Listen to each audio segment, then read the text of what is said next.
പെരുന്നാളിൻ്റെ തലേന്ന് എടുത്ത് വെച്ച വീഡിയോ ആയിരുന്നു കേട്ടോ. അത് എടുത്ത് ഇടാൻ വിട്ടു പോയതാണ്.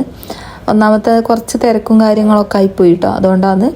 അപ്പോൾ ഇത് പെരുന്നാളിൻ്റെ അന്നേക്ക് വേണ്ടിയിട്ട് സാധാരണ നമ്മൾ ഉണ്ടാക്കുന്ന റെസിപ്പിയാണ് കേട്ടത്. അപ്പോൾ പെരുന്നാളിൻ്റെ അന്ന് ഗസ്റ്റൊക്കെ വരുന്ന സമയത്ത് നമ്മൾ കട്ട് ചെയ്ത് കൊടുക്കുന്ന ഒരു നല്ല അടിപൊളി റെസിപ്പിയാണ് കേട്ടോ. എങ്ങനെ ചെയ്യുന്നതെന്ന് ഞാൻ കാണിച്ചു തരാം. അപ്പോൾ ഞാൻ റെസിപ്പി മുഴുവനായിട്ട് എടുത്ത് വെച്ചിട്ടുണ്ട്. ലാസ്റ്റിലത്തെ ഒരു ഭാഗം മാത്രം ചെറുങ്ങനെ ഒന്ന് കട്ടായി പോയിട്ടുണ്ട് കേട്ടോ. അതെന്താണെന്ന് വെച്ചാൽ ഫോണിൽ സ്റ്റോറേജ് ഫുള്ളായിപ്പോയി കേട്ടോ. പിന്നെ ഞാൻ കാണിച്ചു തരുന്നുണ്ട് അതെങ്ങനെ വന്നത് നോക്കാം. അപ്പോൾ മുഴുവൻ റെസിപ്പി ഇതിലുണ്ട് കേട്ടോ. പിന്നെ പെരുന്നാളിൻ്റെ അന്നൊക്കെ നമ്മൾ ഈ ഒരു ഭാഗത്ത് അധികവും ഉണ്ടാക്കിയിട്ട് രാവിലെ കൊടുക്കുന്നതാണ്. അപ്പോൾ ഇതാ ഞാൻ പൊടി കുഴച്ചിട്ട് ഇതേപോലെ ഉരുളകളാക്കിയിട്ട് ഇതേപോലെ പൂരിക്ക് പരത്തിയില്ലേ, ആ പൂരിക്ക് പരത്തുന്ന പോലെ പരത്തി എടുത്ത് വെച്ചിട്ടുണ്ട് കേട്ടോ. എന്നിട്ട് ഇതൊക്കെ ഞാൻ ഓയിലാണ് ആക്കി കൊടുക്കുന്നത്. ഓയിൽ ഇതേപോലെ ആക്കി കൊടുത്തിട്ട് കുറച്ച് പൊടി ഇട്ട് കൊടുത്തിട്ട് അട്ടിക്കിട്ട് ഒന്ന് പരത്തി എടുക്കുന്നുണ്ട് കേട്ടോ. നമുക്ക് തൊലി വേണം കേട്ടോ. തൊലിക്ക് വേണ്ടിയിട്ടാണ് ഞാൻ ഇത് ചെയ്തെടുക്കുന്നത്. വെളിച്ചെണ്ണ ഒഴിക്കാൻ പാടില്ലേ. വെളിച്ചെണ്ണ ഒഴിച്ച് കഴിഞ്ഞാൽ വിട്ട് കിട്ടാൻ പാടാവേ. അപ്പോൾ ഈ ഒരു റെസിപ്പി ആകുമ്പോൾ ചിലവും കുറവാണ്, കഴിക്കാനും നല്ല ടേസ്റ്റാണ്. ഇതാകുമ്പോൾ ഒരുപാട് ഉണ്ടാവുകയും ചെയ്യും കേട്ടോ. അപ്പോൾ ഇതേപോലെ ഞാൻ അരിപ്പൊടി ഇട്ട് കൊടുത്തിട്ടുണ്ട്. അരിപ്പൊടി തന്നെയാണ് കേട്ടോ. അരിപ്പൊടി ഇട്ട് കൊടുക്കുന്ന സമയത്ത് പെട്ടെന്ന് തന്നെ വിട്ട് കിട്ടും. ഇടയിലൊക്കെ ഞാൻ അരിപ്പൊടി ഇട്ട് കൊടുക്കുന്നുണ്ട്.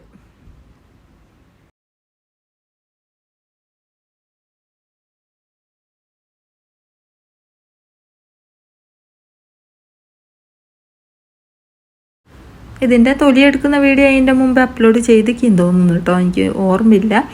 അപ്പോൾ പൊടി ഇട്ടതിന് ശേഷം മാത്രം നമ്മൾ ഇതേപോലെ ഒന്ന് പരത്തിയെടുക്കാൻ ശ്രദ്ധിക്കുക. തിരിച്ചും മറിച്ചും ഇട്ടിട്ട് ഇങ്ങനെ പരത്തിയെടുത്താൽ തന്നെ പെട്ടെന്ന് തന്നെ നമുക്ക് പരത്തിയെടുക്കാൻ പറ്റും കേട്ടോ. അല്ലെങ്കിൽ അടിഭാഗം ചെറുതുമായി പോവും, മുകൾ ഭാഗം വലുതുമായി പോവും കേട്ടോ.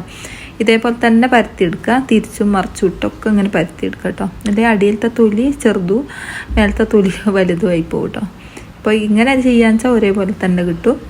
അപ്പോൾ ഇതേപോലെ പരത്തിയെടുക്കുക. കുറച്ചധികം തന്നെ വലുതാക്കി പരത്തുക. ഏകദേശം നമ്മൾ ചപ്പാത്തിയൊക്കെ പരത്തുന്നില്ലേ, ഈ ഒരു ടൈപ്പിൽ തന്നെ പരത്തതിനേക്കാളും കുറച്ചും കൂടി വലുതാക്കിയിട്ട് പരത്തിയാൽ. അപ്പോൾ ചുട്ടിട്ട് മാറ്റുന്ന വീഡിയോസൊന്നും ഞാൻ ഇതിൽ കാണിക്കുന്നില്ല, കാരണം ഞാൻ ഇതിൻ്റെ മുമ്പ് അപ്ലോഡ് ചെയ്തതാണ് കേട്ടോ. ഈ ഒരു വീഡിയോ കാണാത്തവരുണ്ടെങ്കിൽ ഒന്ന് പോയി കണ്ടു നോക്ക്. ചെറിയ തീയിലിട്ടിട്ട് തിരിച്ചും മറിച്ചിട്ടിട്ട് തൊലി വേർപെടുത്തിയെടുത്തതാണ്. ഇതിപ്പോൾ കണ്ടില്ലേ, നല്ല അടിപൊളിയായിട്ട് തന്നെ നമുക്ക് കിട്ടിയിട്ടുണ്ട്. ഇനിയിപ്പോൾ അത് നമുക്ക് ഇതിൻ്റെ ഉള്ളിലേക്കുള്ള സീറ ഒന്ന് തയ്യാറാക്കിയെടുക്കാം. അപ്പോൾ നമ്മളിവിടെ ഉണ്ടാക്കുന്ന ഒരു രീതിയാണ് കേട്ടോ ഞാനിവിടെ കാണിക്കുന്നത്. കുറച്ച് നെയ്യ് ഒഴിച്ചു കൊടുക്കാം. നെയ്യ് നിർബന്ധമാണ് കേട്ടോ. നെയ്യ് നല്ല ടേസ്റ്റ് കൊടുക്കും നെയ്യാവുമ്പോൾ. ഇല്ലെങ്കിൽ കുഴപ്പമൊന്നുമില്ല, വെളിച്ചെണ്ണ ഒഴിച്ചു കൊടുത്താൽ മതി. എന്നാലും ഒന്ന് ടേസ്റ്റ് കൂടുതലുണ്ടാവും നെയ്യ് ഒഴിക്കുന്ന സമയത്ത്. അതിൻ്റെ കൂടെ തന്നെ നമ്മൾ വെളിച്ചെണ്ണയും കൂടി ഒഴിച്ചു കൊടുക്കുന്നുണ്ട്. ഒഴിച്ചു കൊടുത്തതിന് ശേഷം ഒരു വലിയ ഉള്ളി ചേർത്ത് കൊടുക്കുക. അതൊന്ന് നല്ലോണം ചോന്ന് വന്നോട്ടെ കേട്ടോ. ചോന്ന് വരുന്നത് വരെ ഒന്ന് താളിച്ചെടുക്കുക. വലിയുള്ളി ഒന്ന് ഏകദേശം നമ്മൾ ബിരിയാണിക്കൊക്കെ ചോപ്പിക്കുന്നില്ല, അതേപോലെ ഒന്ന് ചോപ്പിച്ചെടുത്താലാണ് കേട്ടോ ഈ ഒരു റെസിപ്പിക്ക് ടേസ്റ്റ് ഉണ്ടാവുക. അപ്പോൾ ഈ ഒരു വെളിച്ചെണ്ണക്കടന്ന് നല്ലോണം മുരിയണം.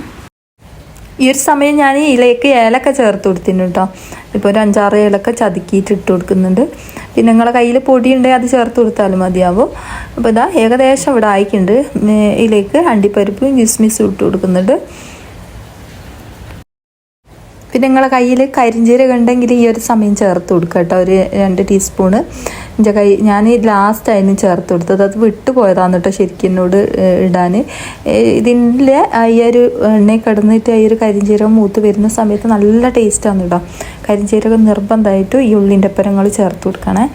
അപ്പോൾ ഞാൻ തേങ്ങാപ്പാൽ ഒഴിച്ച് കൊടുക്കുന്നുണ്ട്. ഏകദേശം ഒരു 3 ഗ്ലാസ് തേങ്ങാപ്പാൽ അതിലേക്ക് ഒഴിച്ച് കൊടുക്കുന്നു. 1/2 കിലോ പൊടിയാണ് ഞാൻ എടുത്തത്. അതിന് ഞാൻ 3 ഗ്ലാസ് തേങ്ങാപ്പാൽ, നല്ല കട്ടിയുള്ള പാൽ തന്നെ നോക്കിയിട്ട് എടുക്കാൻ ശ്രദ്ധിക്കുക കേട്ടോ. പിന്നെ ഇതിലേക്ക് ഞാൻ കരിഞ്ജീരകം ഈ ഒരു സമയത്താണ് ഇട്ട് കൊടുക്കുന്നത്. കരിഞ്ജീരകം എണ്ണയിലേക്ക് ഇടുകയെന്ന് വെച്ചാൽ ഒരു പ്രത്യേക ടേസ്റ്റ് ആയിരിക്കും കേട്ടോ. നമ്മൾ ചട്ടിപ്പത്തിരി അപ്പോൾ ഇത് നല്ലോണം ഒന്ന് ഇതേപോലെ ഒന്ന് ഇളക്കി കൊടുത്തതിന് ശേഷം നമുക്ക് ഇതിലേക്ക് ഇനി പഞ്ചസാര ചേർത്ത് കൊടുക്കണേ.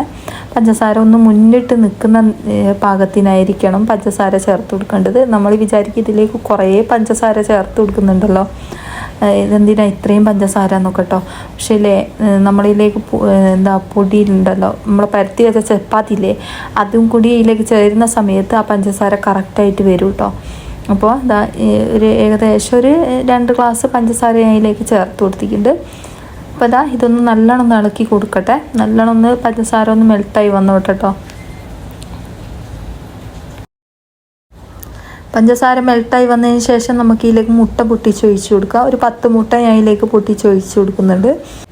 പാകത്തിനുള്ള ഉപ്പും കൂടി ചേർത്ത് കൊടുക്കണം. ഒരു നുള്ളുപ്പ് ഇട്ടോ, കുറേ ആവരുത്. അപ്പോൾ മുട്ട മുഴുവനായിട്ട് ഞാൻ ഇതിലേക്ക് പൊട്ടിച്ചൊഴിച്ച് കൊടുക്കുന്നുണ്ട്. അപ്പോൾ പഞ്ചസാര കുറയ്ക്കണമെങ്കിൽ കുറയ്ക്കട്ടോ, കുഴപ്പമൊന്നുമില്ല. പക്ഷേ ടേസ്റ്റ് ഉണ്ടാവില്ല കേട്ടോ. പഞ്ചസാര കുറച്ച് കഴിഞ്ഞാൽ ഈ ഒരു റെസിപ്പിക്ക് എന്തായാലും മധുരം ആവശ്യമാണ് ഇതിന്. ആ മുട്ടൻ്റെ കുഞ്ഞിയൊക്കെ ഒന്ന് ഉടച്ചിട്ട് കൊടുത്തിട്ട് ഇതിൽ ഒന്ന് ഇളക്കി യോജിപ്പിച്ച് കൊടുക്കുക കേട്ടോ. ഈ ഒരു സമയം തീ ഓണാണ് കേട്ടോ. നല്ലോണം ഒന്ന് ഇളക്കി കൊടുക്കുക, കട്ട കെട്ടാണ്ട് ശ്രദ്ധിക്കുക കേട്ടോ. തിളയ്ക്കേണ്ട ആവശ്യമില്ല, ഒന്ന് ചൂടായി കിട്ടിയാൽ മതി. ചൂടാകുന്ന സമയത്ത് തന്നെ ഇതൊന്ന് നല്ലോണം കട്ടിയായിട്ട് വരും കേട്ടോ, ചെറുങ്ങനെ ഒന്ന് കട്ടിയായിട്ട് വരും. ഈ ഒരു സമയത്ത് നമുക്ക് ഫ്ലെയിം ഓഫ് ആക്കാം. അപ്പോൾ ഈ ഒരു കുഞ്ഞി മുഴുവനായിട്ട് ഞാൻ ഇതേപോലെ ഒന്ന് പൊട്ടിച്ച് കൊടുക്കുന്നു. അപ്പോൾ മുട്ടൻ്റെ കുഞ്ഞി മുഴുവനായിട്ട് ഞാൻ ഇതേപോലെ ഒന്ന് ഉടച്ചിട്ട് കൊടുത്തിട്ടുണ്ട്. നല്ലോണം ഒന്ന് ഇളക്കി കൊടുത്തതിന് ശേഷം നമുക്കൊരു നുള്ളു ഉപ്പും കൂടി ചേർത്ത് കൊടുക്കുക. അതൊന്ന് മധുരം ഒന്ന് കറക്റ്റായിട്ട് കിട്ടേണ്ടിയിട്ടാണ് കേട്ടോ. ഇത് നല്ലോണം ഒന്ന് ഇളക്കി കൊടുത്തതിന് ശേഷം ഫ്ലെയിം ഓൺ ആക്കുക. എന്നിട്ടൊന്ന് ചൂടായി വന്നോട്ടെ കേട്ടോ. അധികം നേരം തിളപ്പിക്കേണ്ട ആവശ്യമില്ല. ഒന്ന് കുറുകി വരുന്നത് വരെ ഒന്ന് കണ്ടില്ലേ, ഈ ഒരു പരുവത്തിൽ നമുക്ക് കിട്ടിയാൽ മതിയാവും. അപ്പോൾ അത്രയും ആയതിന് ശേഷം ഞാൻ ഇതിലേക്ക് ഈ ഒരു പാത്രത്തിലാണ് സെറ്റ് ചെയ്യാൻ പോകുന്നത്. അപ്പോൾ ഈ ഒരു ഉരുളിൻ്റെ അടിഭാഗത്തായിട്ട് കുറച്ച് ഓയിലോ വെളിച്ചെണ്ണ എന്തെങ്കിലും ഒന്ന് തടവി കൊടുക്കുക. അതെന്തിനാന്ന് വെച്ചാൽ ഒട്ടിപ്പിടിക്കുന്നതിനാണ് കേട്ടോ അതേപോലെ ചെയ്യുന്നത്. എന്നിട്ട് അതിൻ്റെ മുകളിലായിട്ട് ഒരു ചപ്പാത്തി വെച്ച് കൊടുക്കുക. എന്നിട്ട് നമ്മൾ തയ്യാറാക്കി വെച്ച സീറയില്ലേ, അത് ഇതിൻ്റെ മുകളിലായിട്ട് ഒഴിച്ച് കൊടുക്കുക. അപ്പോൾ നല്ലോണം ഇളക്കിയതിന് ശേഷം ഒഴിച്ച് കൊടുക്കാം. മുട്ടൻ്റെത് എല്ലാ ഭാഗത്തും എത്തുന്നത് വരെ നമുക്കിതുപോലെ ഒന്ന് ഇളക്കി കൊടുക്കണം കേട്ടോ. അതാ കണ്ടില്ലേ, ഇതേപോലെ ഒന്ന് ഒഴിച്ച് കൊടുക്കുക. 2-3 സ്പൂൺ ഇതേപോലെ ഒഴിച്ച് കൊടുക്കണം കേട്ടോ. ഇതുപോലെ തന്നെ ഓരോ ചപ്പാത്തി വെച്ചതിന് ശേഷം നമുക്ക് സീറ ഒഴിച്ച് കൊടുക്കാം. കണ്ടില്ലേ, ഇതേപോലെ 2 സ്പൂണ് സീറ ഞാൻ ഇതിലേക്ക് ഒഴിച്ച് കൊടുക്കുന്നുണ്ട്. അപ്പോൾ ഓരോ സൈഡിലേക്ക് ആക്കിയിട്ട് വെച്ച് കൊടുക്കാൻ ശ്രദ്ധിക്കുക കേട്ടോ, എന്നാലും അത് കറക്റ്റായിട്ട് നമുക്ക് കിട്ടുക. ഓരോ ഭാഗത്താക്കിയിട്ട് വെച്ച് കൊടുക്കുക. കണ്ടില്ലേ, നിങ്ങൾക്ക് വീഡിയോ കണ്ടിട്ട് മനസ്സിലാവുന്നെന്ന് വിചാരിക്കുന്നുണ്ട്. അപ്പോൾ ഇതേപോലെ വെച്ച് കൊടുത്തതിന് ശേഷം ഒന്ന് നടുവിലായിട്ട് വെച്ച് കൊടുത്തിട്ട് അങ്ങനെ സൈഡ് അങ്ങനെ വെച്ചിട്ട് പോയാൽ മതി കേട്ടോ. വെക്കാത്ത സ്ഥലം നോക്കിയിട്ട് വെച്ച് പോയാൽ മതിയാവും. അപ്പോൾ അതിനനുസരിച്ച് നമ്മൾ സീറയും കൂടി വെച്ച് കൊടുക്കണം കേട്ടോ. എന്നാലും അത് നടുവിലൊക്കെ അടിപൊളിയായിട്ട് തന്നെ കിട്ടും. അപ്പോൾ സീറ ഞാൻ മുഴുവനായിട്ട് ഏകദേശം കഴിയാനായി കേട്ടോ. അപ്പോൾ ഇതിങ്ങനെ ലെയറായിട്ട് വെക്കുകയെന്ന് വെച്ചാൽ അടിപൊളിയാണ് കേട്ടോ. കാണാനും നല്ല ടേസ്റ്റാണ്, കഴിക്കാനും അടിപൊളിയാണ് കേട്ടോ. അപ്പോൾ ഇതേപോലെയാണ് നമ്മൾ പെരുന്നാളിൻ്റെ തലേ ദിവസമൊക്കെ ഉണ്ടാക്കി വെക്കൽ കേട്ടോ. ആരെങ്കിലും ഗസ്റ്റൊക്കെ വന്നാലൊക്കെ പെട്ടെന്ന് കട്ട് ചെയ്ത് വെച്ച് കൊടുക്കാനൊക്കെ നല്ല അടിപൊളി ടേസ്റ്റി ആയിട്ടുള്ളൊരു ഭക്ഷണമാണ് കേട്ടോ ഇത്. അപ്പോൾ മുഴുവനായിട്ട് ഞാൻ ഇതേപോലെ ചെയ്തെടുത്തിട്ടുണ്ട്. അപ്പം വീഡിയോ എന്നോട് മുഴുവനായിട്ട് ഇതിൽ കാണിക്കാൻ വിട്ടുപോയിക്കട്ടോ. ഞാനിത് ബേക്ക് ചെയ്യുന്നൊന്നും കാണിച്ചിട്ടില്ല.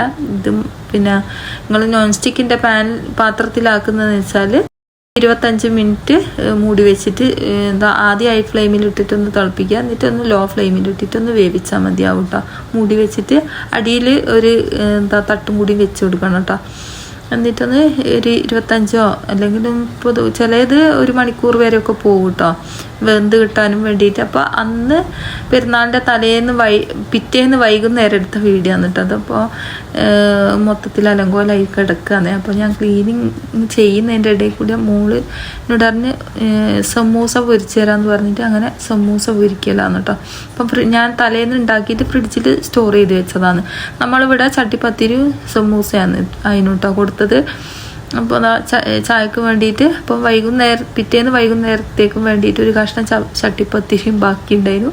അതുപോലെ തന്നെ സമൂസ ഉണ്ടായിരുന്നു കേട്ടോ.